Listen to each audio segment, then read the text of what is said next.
For 180 minutes, the sky over Jerusalem went dark, and the record of what happened underneath it is almost blank.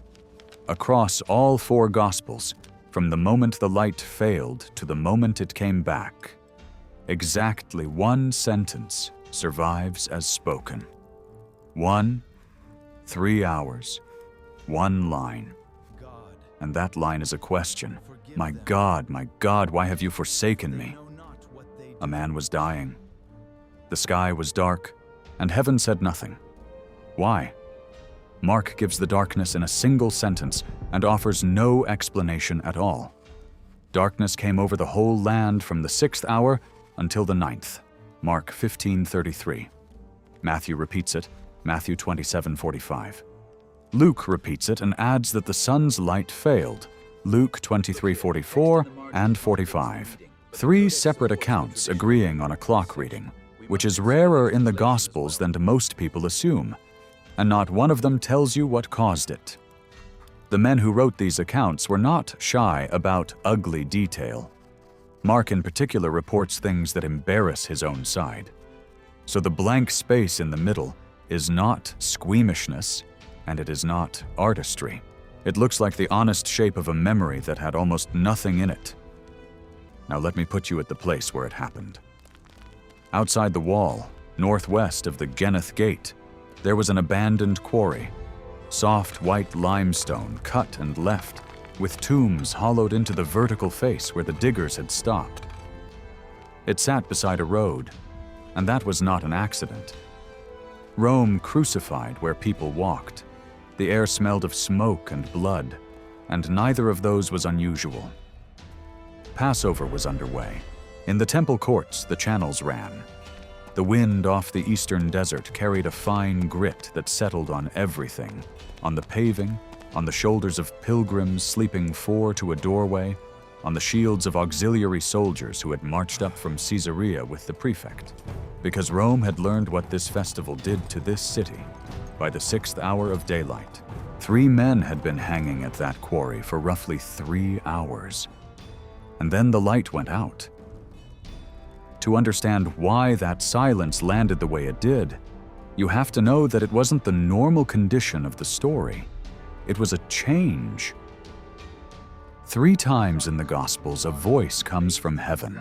At the Jordan, when Jesus is baptized, Matthew 3:17. On the mountain, at the Transfiguration, Matthew 17:5. And then, only days before this afternoon, in the temple precinct in front of a crowd, John 12:28, a voice answers him out loud, and the people standing there argue about what they heard. Some say thunder, some say an angel. That is the last recorded voice from heaven in the Gospels.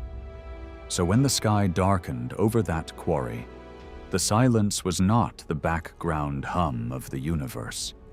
It was a stop.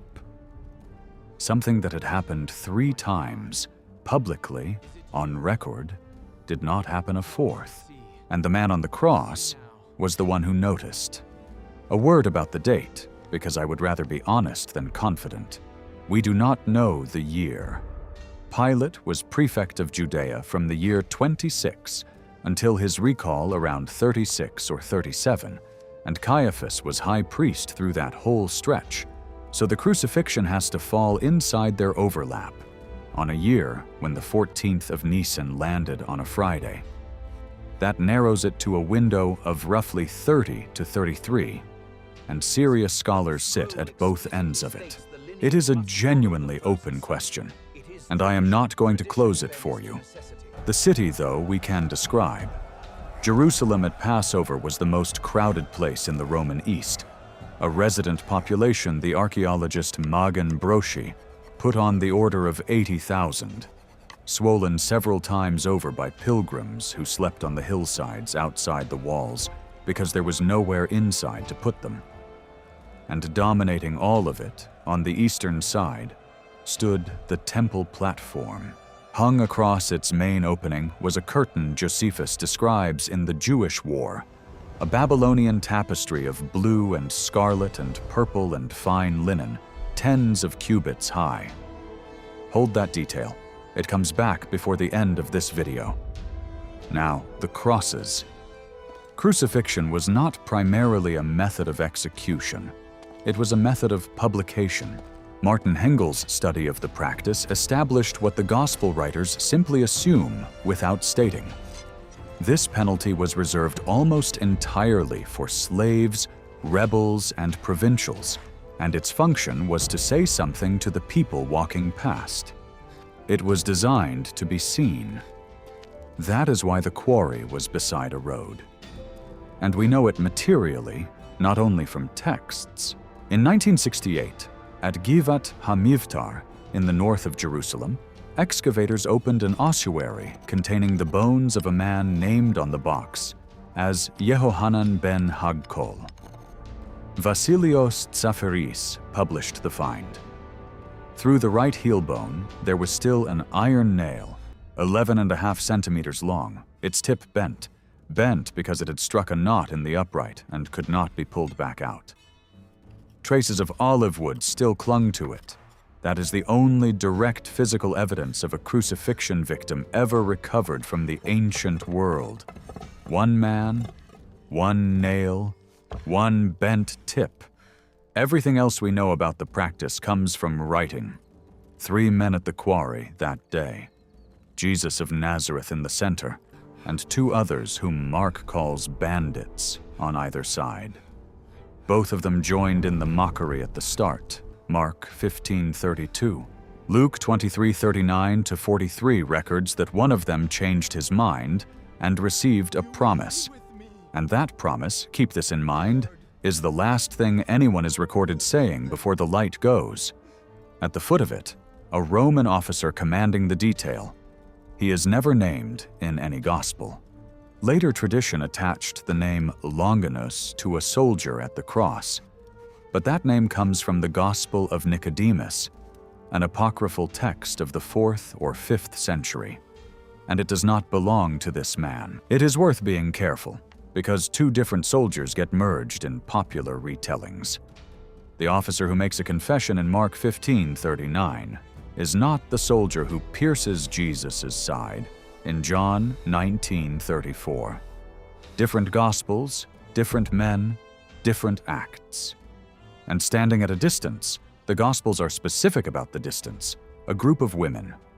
Mark 15:40 and 41 names Mary Magdalene and Mary the mother of James the Younger and of Joseph and Salome. John 19:25 arranges the list differently and places Jesus' mother among them. They stood back because respectable women did not push into an execution crowd, and because there was nothing whatsoever they could do. In the 3 hours between the nailing and noon, 3 sentences are recorded from that cross, and every one of them faces outward, toward somebody else. The first is a prayer for the men doing the killing. Luke 23:34. I have to flag that one. It is missing from some of our earliest manuscripts and present in others, and scholars are genuinely divided over whether it stood in Luke's original text. I would rather tell you that than make the scene tidier than it is. The second is the promise to the man beside him, Luke 23:43. The third is a piece of household administration, and it is one of the strangest details in the whole Passion narrative. In John 19:26 and 27, in the middle of dying, he arranges for his mother's care. He assigns her to a disciple. A man who cannot lift himself enough to breathe is settling a domestic obligation. Around all of that, soldiers casting lots for his clothing. Mark 15:24. A notice board fixed above his head in 3 languages, John 19:19 and 20. Passers-by shaking their heads. Chief priests calling out that he saved others and cannot save himself. All of it loud, all of it public. And then it stops. Before we go into the dark with them, I want to ask you something, and I would like an answer in the comments because I read them. Have you ever prayed into a silence? Not a moment of doubt. Those pass, I mean a stretch, weeks or months, where you kept speaking and nothing came back. And you began to wonder whether the problem was that no one was there.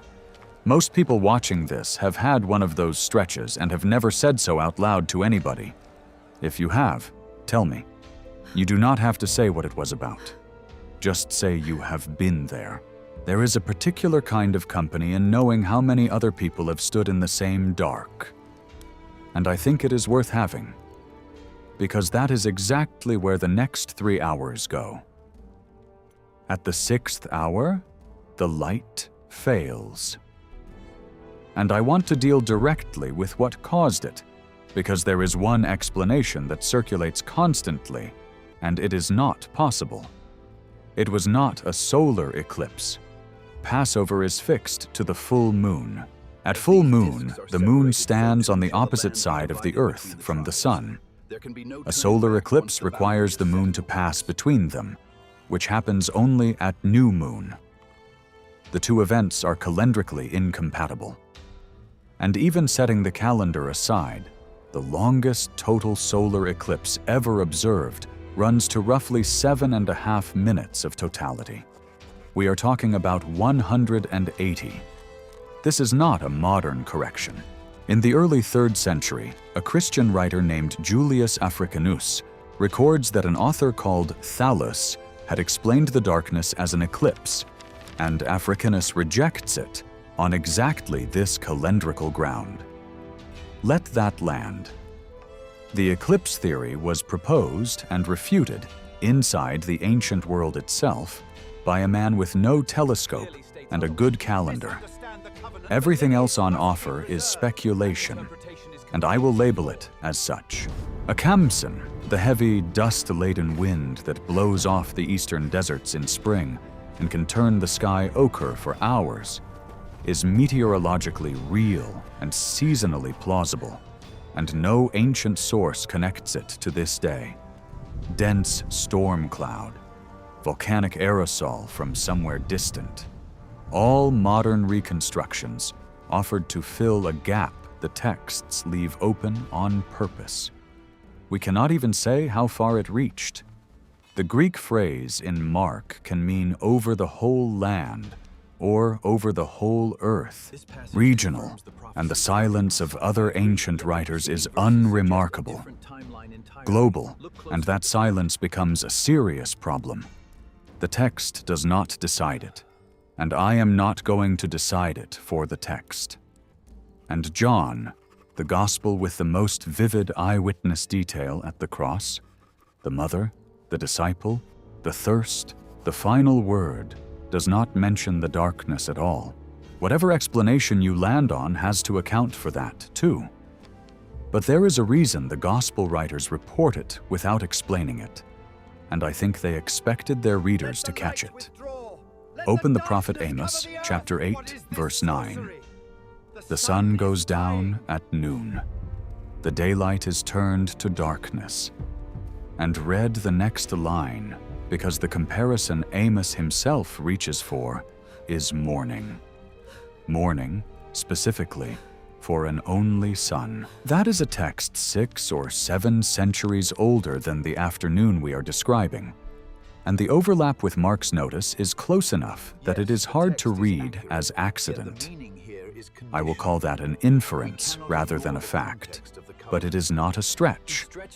And there is an older one still, which every single person in that city would have had in their bones that week, because it was the week they told the story. The 9th plague on Egypt was darkness. Exodus 10:21-23. 3 days of it, thick enough that the text says it could be felt. And what came immediately after the darkness was the death of a firstborn son in every household. Every household except the ones with blood on the doorpost, from a lamb, killed at twilight. That is Exodus 12. That is Passover. That is the festival that had filled Jerusalem to bursting on the very day this happened. Darkness. Then the death of a firstborn son. Then a lamb. That sequence ran in that order in Egypt, and it ran in that order at that quarry, with the rolls handed to different people. Paul makes the identification outright in 1 Corinthians 5:7. So hold the question you came here with. There is an answer, and I am going to give it to you before this video ends. But it is not in the sky. It is inside the one sentence he managed to say. Here it is. Eloi, Eloi, lema sabachthani. Mark preserves it in Aramaic, Mark 15:34. Matthew gives a Hebraized form, Matthew 27-46. Both then translate it for their readers. My God, why have you forsaken me? And Mark and Matthew place it not in the middle of the darkness, but at the end of it, at the 9th hour, as the dark is breaking. Some of the people standing there mishear him. They think he is calling for Elijah, Mark 15:35. That confusion works phonetically, Eloi against Eliyahu, and it tells you what was in the popular imagination. Elijah was expected to turn up in moments of extremity. People were waiting to see whether anybody would come. And now we arrive at the thing this whole video is built on. Because that sentence is not only a cry, it is a quotation. My God, why have you forsaken me?" is the opening line of Psalm 22, word for word. And Psalm 22 is not a psalm of despair. It is a psalm that begins in abandonment and does not stay there. Look at what it contains. Hands and feet pierced, bones out of joint, a ring of onlookers who stare and mock and wag their heads, garments divided among them, and lots cast for clothing. Those lines were written centuries before Roman crucifixion existed as a method, and the soldiers at the foot of that cross were, at that exact moment, doing the specific thing the psalm describes, for entirely ordinary reasons of their own.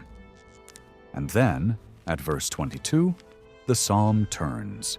It turns to rescue, to vindication, to a declaration among the nations, to generations not yet born being told what happened. And at verse 24, it says something that lands like a hand on the shoulder. It says that he did not despise or hide his face from the afflicted one, but heard him when he cried.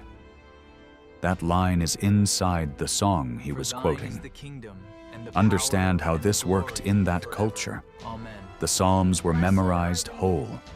They were sung in the temple and recited at home from childhood. To speak the first line of a psalm in that world was to invoke the psalm, the way a single opening line of a hymn brings the whole hymn into a room. He did not have breath for 180 minutes of recitation. He had breath for a title. That the cry is a verbatim quotation of Psalm 22:1 is verified. You can lay the texts side by side. That quoting the first line invokes the whole is an inference, a strong one, grounded in how Scripture was taught and used in the first century, but an inference, and you should know which is which. If it holds, then the most desolate sentence ever spoken is simultaneously a citation of a text that ends in vindication. Both things at once. And the people standing there heard only the first half. This is also where the oldest Christian readers drew a hard line. Cyril of Alexandria and Augustine both refused any suggestion of a rupture inside God himself on their reading. And this is tradition, the mainstream of historic Christian interpretation, rather than something the text states. The abandonment is something experienced in the human nature he had taken on.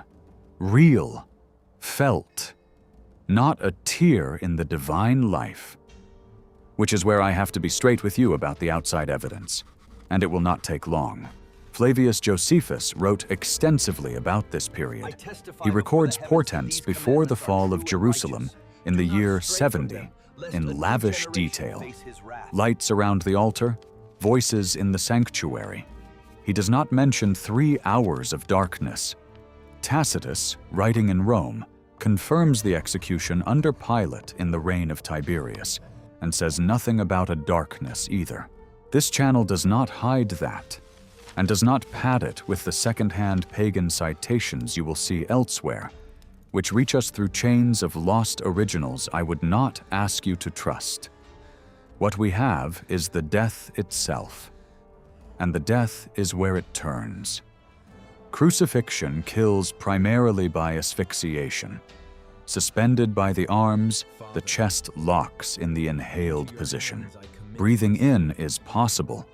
Breathing out requires pushing the body upward, against nailed feet, or against a small seat fitted to the upright where one was used. Every exhalation costs a movement through the wounds. Eventually, the victim cannot pay the cost, and the process ends. This is why John 19:32 and 33 records what it does. The soldiers came to break the legs of the 2 men on either side, to finish them before the Sabbath began. Remove the ability to push up, and you remove the ability to exhale. It was standard, and it was a mercy of a sort. Now hold that against Mark 15:37, which says that Jesus, at the end, cried out with a loud voice. A man in the final stage of asphyxial exhaustion does not have air for a loud cry. He has air for a whisper, at most. And the officer standing in front of him, a professional, a man who had almost certainly supervised these deaths before, who knew exactly what shape they take, how long they take, what the last hour sounds like. That man says what he says. Read Mark carefully. Mark does not connect the officer's confession to the darkness. Mark does not connect it to any sign in the sky. Mark 15:39 says that when the centurion saw how he died, the manner of it, he said, "Truly this man was the Son of God." He was not persuaded by the dark. He was persuaded by the breathing. Let me put the last minutes in the order the sources give them. The 9th hour, the loud cry of Psalm 22:1, the confusion about Elijah, a soldier lifting a sponge on a stalk of hyssop, John 19:29, soaked in oxos, sour wine, which was Pascha, the ordinary ration drink of the Roman army, cheap and vinegary and cut with water. Worth noticing that at the start of all this, he had been offered wine mixed with myrrh, Mark 15:23, a painkiller, and refused it. At the end, he accepts a soldier's canteen. Psalm 69:21 supplies the echo, and John appears to know it. Then, I thirst, John 19:28. Then, it is finished, John 19:30. One word in Greek, tetelestai, the word a merchant wrote across a settled account. Not a man announcing that he is finished, a man announcing that something is paid. Paul's language about one standing in the place of others in 2 Corinthians 5:21 and Galatians 3:13 is where the church has always anchored that reading. And I want to be clear that those verses are text, while the application of them to these particular 3 hours is theology, offered as theology. Then the loud cry, Mark 15:37, and with it the last recorded sentence, which is another quotation, this time from Psalm 31:5. Into your hands I commit my spirit, Luke 23:46. And there is one more thing about that hour, offered carefully, because the evidence for it is later than the event. The Mishnah, compiled around the year 200, describes the schedule of Passover Eve being shifted so that the lambs could be killed in the temple court through the afternoon of the 14th of Nisan. That is a rabbinic source, written down after the temple was already rubble, and scholars debate how reliably it preserves the older practice. So I hold it loosely. But if it does preserve it, then the darkness lifted, and he died in the exact hours when the courts below were running with the blood of lambs. Nobody in that crowd would have made the connection standing there. They were busy. He began the 3 hours quoting a psalm. And he ended them quoting a psalm. Whatever else was happening in that dark, he never once stopped speaking to the one who was not answering. And then, at that hour, Mark 15:38, the curtain of the temple was torn in two from top to bottom. There were two curtains in that building. One was the great outer tapestry Josephus describes, visible from the courts, the one everybody could see. The other was the inner veil before the Holy of Holies, which almost no living person ever laid eyes on. One man, one day a year, and never otherwise. The Greek does not tell us which. The writer to the Hebrews reads it as the inner one, and reads the tearing as an opening. A new and living way. Hebrews 10, 19, and 20. But notice the direction. Top to bottom, whoever the writer thought had done it, he did not think it was done from anywhere a person could reach. What happened afterwards is quieter and, in its own way, stranger. The bodies had to come down before sunset.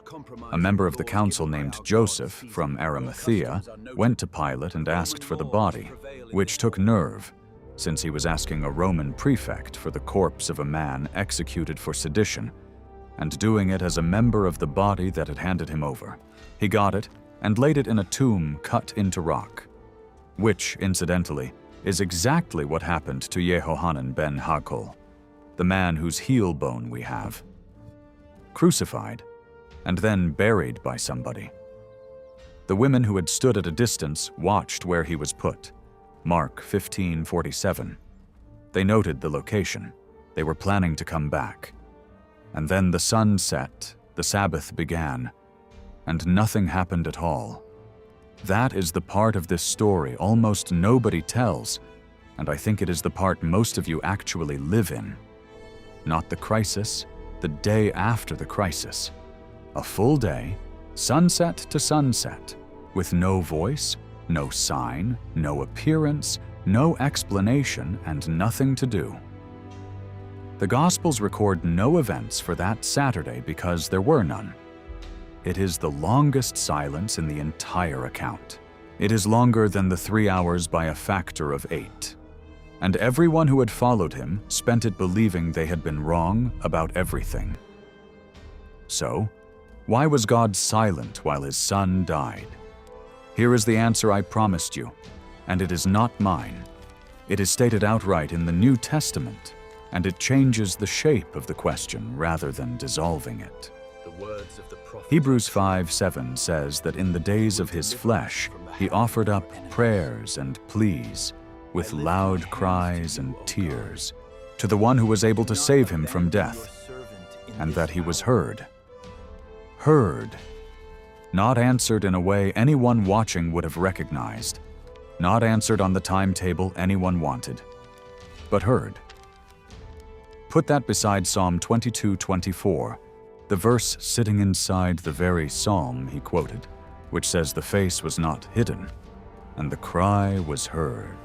And put both beside something he said himself in advance, before any of it, John 16:32, that they would all scatter and leave him alone, and that he would not be alone, because the Father was with him.